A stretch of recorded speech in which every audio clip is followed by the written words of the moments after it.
As the ancients passed down this ridgeway, many of them would have been traveling from very, very far up north. And as they came down, they would have been preparing to arrive at the sanctuary about 2 miles south. It was from the sanctuary that all the eastern processions were made into Avebury. But as they came down, the ancients decided to enhance the progression down here.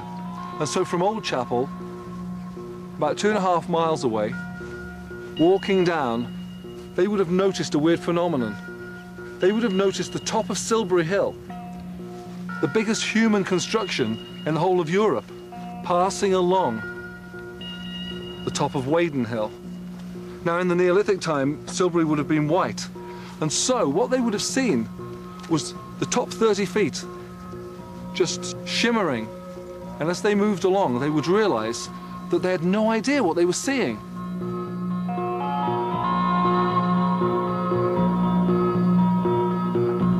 The ancients are walking down, freaking out.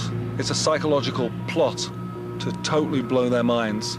Only at this point does Silbury stop riding on the back of Wadden Hill to be revealed as the largest, single largest mound that these people would ever have seen. At this point, the sacred landscape opens up to them. Silbury!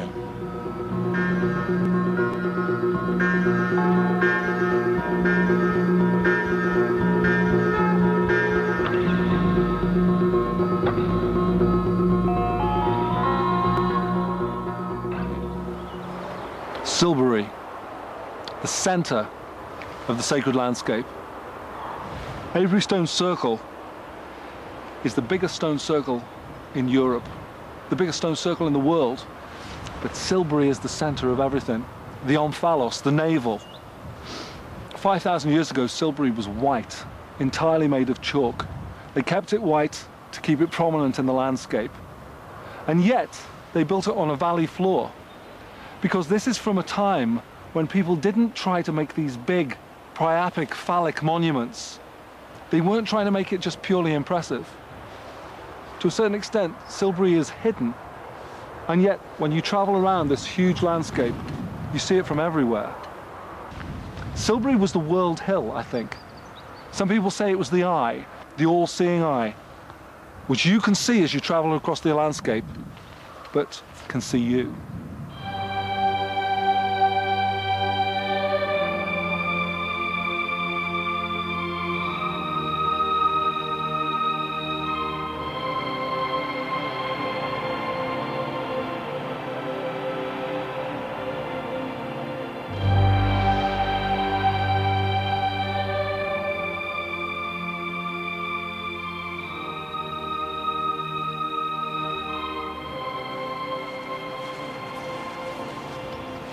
Walking down from the sanctuary, we come to the West Kennet Avenue. The West Kennet Avenue led us right down into the great circle at Avebury. When we're looking at a monument the size of Avebury, we're talking about throngs, crowds of people, people who've come from miles and miles. It's also likely that people stood on either side of the ancient avenue and watched significant characters themselves walking down.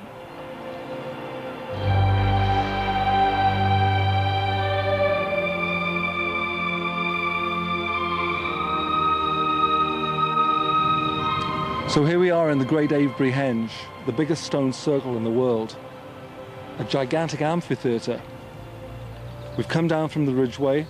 The ancients would have been travelling for days. They would have collected at the sanctuary. We've come down the West Kennet Avenue, and we finally burst into this huge, huge earth circle. And though Silbury is the centre, Avebury is the place where they would have gathered. Thousands of people thronging this centre. If we think of Mecca and what Mecca means to Islam, then people travel for many days to Mecca. They make a perambulation, then they travel down into the Kaaba, and then they get right down into the centre, and in the centre is the Great Stone. This is very much the same thing. There's a quote in the Old Testament that says, "If thou makest me a temple, make it of unhewn stone, For if thou raise thy tool against it, thou hast polluted it. It seems to me that Avebury is an example of that period of natural temple.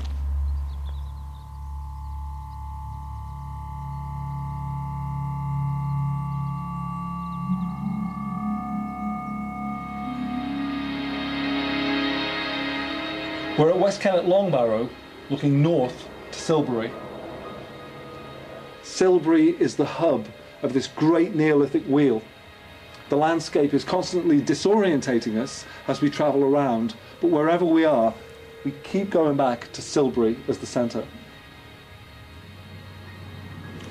Everything I've done for the last decade has been based on centering myself in this landscape, allowing myself to walk around this place, to slow myself down to this pace. You've just got to look beyond your own culture. That's the way you can read between the lines and see. I think that is my job.